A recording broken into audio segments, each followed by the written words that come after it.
എപ്പിസോഡിന്റെ opening സീനിൽ റുക്കിയെ അവളെ ഇപ്പോ ഒരുപാട് ബെൽറ്റൊക്കെ ഇട്ട് ആ എക്സിക്യൂഷൻ സ്ഥലത്തേക്ക് സോൾജേഴ്സ് അങ്ങനെ പിടിച്ചു വലിച്ചു കൊണ്ടുപോവാണ്.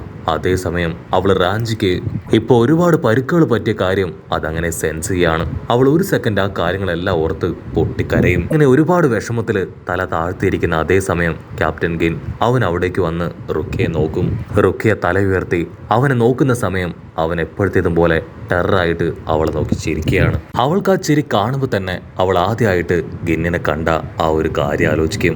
ആദ്യം അവനെ കാണുമ്പോൾ തന്നെ അവളുടെ മനസ്സിൽ അവനെക്കുറിച്ചൊരു നെഗറ്റീവ് ഷെയ്ഡാണ് കടന്നു വന്നത്. അവൻ ശരിക്കും ഒരു നല്ല സോൾ റീപ്പർ അല്ല. അവൾ ആ കാര്യങ്ങളെല്ലാം ഓർത്ത് ഇപ്പൊ പ്രസന്റില് അവനോട് ചോദിക്കും, നീ എന്തിനാ ഇപ്പൊ ഇവിടേക്ക് വന്നേ? അത് കേട്ട് അവനാണെങ്കിൽ അവളെ നോക്കി പരിഹസിച്ച് ചിരിക്കുകയാണ്. നിനക്കറിയില്ലേ, എക്സിക്യൂഷൻ നടക്കുന്ന സമയത്ത് ക്യാപ്റ്റൻസ് എല്ലാവരും എക്സിക്യൂഷൻ പ്ലാറ്റ്ഫോമിൽ ഉണ്ടാവണമെന്ന്. നിന്റെ എക്സിക്യൂഷൻ കാണാനാണ് ഞാൻ ഇവിടേക്ക് വന്നത്. നീ എന്നെ കുറിച്ച് ആലോചിച്ചൊന്നും ഇപ്പൊ ടെൻഷൻ ആവേണ്ട കാര്യമില്ല. നീ ഇപ്പൊ ആലോചിക്കേണ്ടത് നിന്റെ ചൈൽഡ്ഹുഡ് ഫ്രണ്ട്, നിന്റെ ബ്രദർ ആ റാഞ്ചിയെ കുറിച്ചാണ്. അവന് ഇപ്പോ ഒരുപാട് അടിയൊക്കെ കിട്ടി. അവൻ ജീവന് വേണ്ടി പോരാടുകയാണ്. അവൻ എത്രയും വേഗം ട്രീറ്റ്മെന്റ് കൊടുത്തിട്ടില്ല എങ്കിൽ തീർച്ചയായിട്ടും അവൻ മരണപ്പെടും. എനിക്കറിയാം അവന് ട്രീറ്റ്മെന്റ് കൊടുക്കാൻ ആരും തയ്യാറാവില്ല. കാരണം ഓൾറെഡി അവനെ ഒരു പ്രിസണിൽ ശിക്ഷ കൊടുത്ത് ലോക്ക് ചെയ്തിട്ടതാണ്. അവൻ ആ പ്രിസൺ തകർത്താണ് രക്ഷപ്പെട്ടു വന്നത്. അതുകൊണ്ട് തന്നെ ഇതവന്റെ വിധിയാണ്. എനക്കൊരു കൂട്ടായി അവനും നിന്നോടൊപ്പം വരുന്നു പറഞ്ഞ് അവൻ അങ്ങനെ പൊട്ടിച്ചിരിക്കും. പക്ഷെ ഞാൻ വിചാരിക്കുകയാണെങ്കിൽ എനിക്ക് റാഞ്ചിയെ രക്ഷിക്കാനായിട്ട് കഴിയും. അതുപോലെ തന്നെ നിന്നെയും. നിങ്ങളെ രണ്ടുപേരെ രക്ഷിക്കണമെന്ന് നീ ആഗ്രഹിക്കുന്നുണ്ടോ? നീ എന്നോട് റിക്വസ്റ്റ് ചെയ്യുകയാണെങ്കിൽ തീർച്ചയായിട്ടും ഞാനത് ചെയ്യാം. റുക്കിയാണെങ്കിൽ അത് കേട്ട് ഡബിൾ ഷോക്കാവും. അങ്ങനെ ഒരു മറുപടി അത് അവന്റെ ഭാഗത്തു നിന്നും അവൾ പ്രതീക്ഷിച്ചിട്ടേ ഇല്ല. റുക്കിയയ്ക്കാണെങ്കിൽ ചെറിയൊരു പ്രതീക്ഷ അതങ്ങനെ കടന്നു വരികയാണ്. അവൾ അവനെ ദയനീയമായിട്ട് നോക്കും. അതിനാ ക്യാപ്റ്റനാണെങ്കിൽ വീണ്ടും നല്ലൊരു വില്ലൻ ചിരിയൊക്കെ കൊടുത്ത് അവളുടെ തലയിൽ തൊട്ട് അവളോട് പറയും, നീ എന്ത് കരുതി ഞാൻ നിന്നെയും റാഞ്ചിയെയും പ്രൊട്ടക്ട് ചെയ്യുമെന്നോ? നിന്റെ അവസാനത്തെ ആ ഒരു ഹോപ്പ്, പ്രതീക്ഷ, എക്സ്പ്രഷൻ ഇതെല്ലാം ഒന്ന് കാണാനാണ് ഞാൻ അങ്ങനെ പറഞ്ഞത്. ഒരു കാരണവശാലും ഞാൻ നിങ്ങളെ രണ്ടുപേരെ സഹായിക്കില്ല. നിങ്ങൾ രണ്ടുപേരും ഇത് ഡിസർവ് ചെയ്യുന്നതാണെന്ന് പറഞ്ഞ് അവനാണെങ്കിൽ അവിടുന്ന് കടന്നു പോവും. അത് കേട്ട് റുക്കിയ അവളാണെങ്കിൽ ഒരുപാട് ദേഷ്യത്തിലും വിഷമത്തിലും അങ്ങനെ നിലവിളിച്ച് കരയും. എന്നിനാണെങ്കിൽ യാതൊരു ഇമോഷൻസും ഇല്ല. മറ്റുള്ളവരുടെ ഇമോഷൻ അതിനൊരല്പം പോലും പ്രാധാന്യം കൊടുക്കാതെ അവൻ എല്ലാവരെയും ഹരാസ് ചെയ്യും, ഇൻസൾട്ട് ചെയ്യും, ഹേർട്ട് ചെയ്യും. അവിടുന്ന് അങ്ങനെ ക്യാമറ സൂം ചെയ്ത് ഗിന്നിനെ കാണിക്കും. അവനാണെങ്കിൽ ഭയങ്കര സന്തോഷം. റുക്കിയുടെ കരച്ചിലൊക്കെ കേട്ട് അവൻ ഡബിൾ ഹാപ്പിയായി അങ്ങനെ ദൂരേക്ക് നടന്നു നീങ്ങാണ്.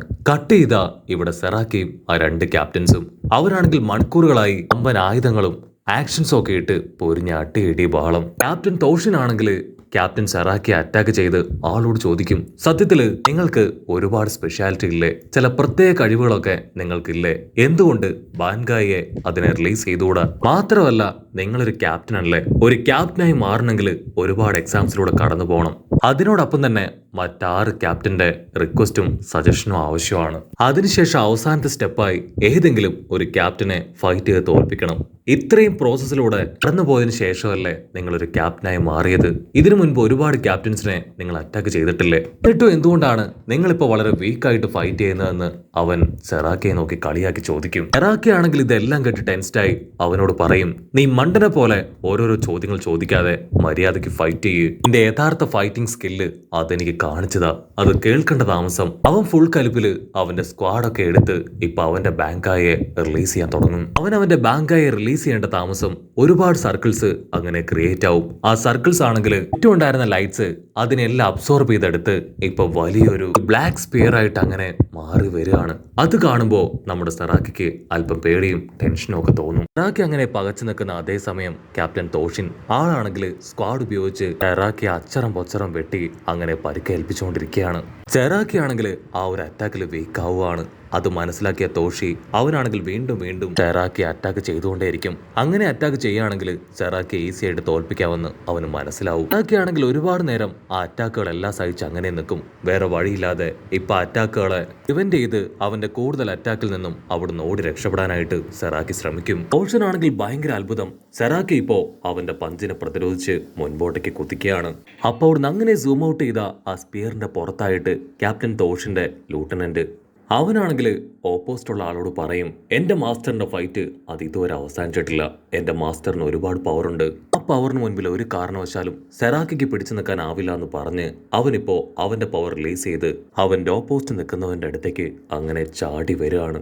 കട്ട് ചെയ്താ ഇവിടെ ടൗഷനാണെങ്കിൽ ഒരുപാട് ശ്രമിച്ചിട്ടും സെറാക്കിയുടെ അടുത്തേക്ക് വരാനായിട്ട് കഴിയില്ല. സെറാക്കി ആളുടെ ടെക്നിക്സ് ഒക്കെ ഉപയോഗിച്ച് ടോഷിന്റെ ഓരോ അറ്റാക്കിൽ നിന്നും അങ്ങനെ ബുദ്ധിപരമായി രക്ഷപ്പെട്ട് ദൂരേക്ക് മാറിക്കൊണ്ടിരിക്കും. ഇവിടെ സെറാക്കി ആണെങ്കിൽ ആ ഒരു സ്പിയറിന്റെ വീക്ക് പോയിന്റ് അത് കറക്റ്റായിട്ട് മനസ്സിലാക്കും. അതിനുശേഷം ആ ഒരു സ്പിയറിന്റെ ഓരോ ഭാഗവും ചെക്ക് ചെയ്തതിന് ശേഷം ആ ഒരു ക്യാപ്റ്റന്റെ മുൻപിലേക്ക് വരികയാണ്.